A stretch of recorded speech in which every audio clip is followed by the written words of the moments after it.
तर दवाखान्यामध्ये आपल्याला ॲडमिट वगैरे तर केलं आहे, सलाईन चालू केली आहे, तर इंजेक्शन वगैरे देतील. नमस्कार मंडळी, स्वागत आहे तुमचं मनोज झांजरे ब्लॉग चॅनलवर. तर मंडळी तुम्हाला टायमिंग दाखवतो, 7:02 झालेत. आपण निघालो आहे दवाखान्यामध्ये. तोंडात थोडं इन्फेक्शन झाल्यामुळं दवाखान्यात जावं लागतंय. दवाखाना घोडेगावला आहे, जवळपास 35 किलोमीटर आहे. तर हे पाहू शकता, मम्मी आणि मी चाललो आहे. टेस्टने जायचे आज. पण तुम्हाला काल सांगितलंच होतं, कालच्या ब्लॉगमध्ये सांगितलंच आहे की थोडं आजारी आहे मी, त्याच्यामुळे बड्डे सेलिब्रेशनही नाही झालं. तर भेटूयात एस टी स्टँडवर. तर आपण एस टी स्टँडवर आलेलो आहे. खूप भयंकर थंडी आहे इकडं. थंडीमध्ये कसं चाललोय कसं नाही अवघड आहे खूप.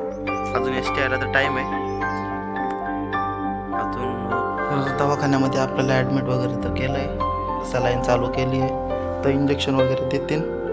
पाहूयात काय काय इंजेक्शन आहेत ते तुम्हाला मी अपडेट देत राहील. चला, पोचलोय आत्ताच घरी. बापरे,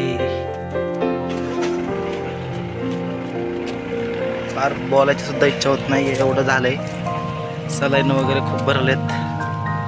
दाखवतो. काही कारणास्तव ब्लॉग जास्त रेकॉर्ड करायला जमलं नाही, ब्लॉग बनवायला जमलं नाही. कारण की जसा दवाखान्यामध्ये गेलो, पहिले त्यांनी इंजेक्शन दिलं तर पूर्ण डोकं बधीर झालं. आणि 4-5 सलाईन भरल्यामुळं काही अवस्थाच बिकट झाली. पाहू शकता तुम्ही, अवस्थाच बिकट झाली. चालायला सुद्धा अवसर नाही आहे. आता जस्ट उतरलो आहे गाडीमधून. भावाची गाडी होती त्याच्याने आलो.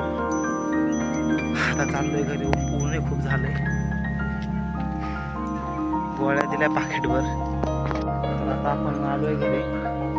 आज काय जास्त मला ब्लॉग बनवायला जमलं नाही, त्यासाठी मी माफी मागतो. आणि हा जरा लहानच ब्लॉग होईल. आता तुम्ही त्याच्यामुळे जरा अवघडच झालं आहे. तर ठीक आहे, ब्लॉग तुम्हाला आवडला असेल तर लाईक करा,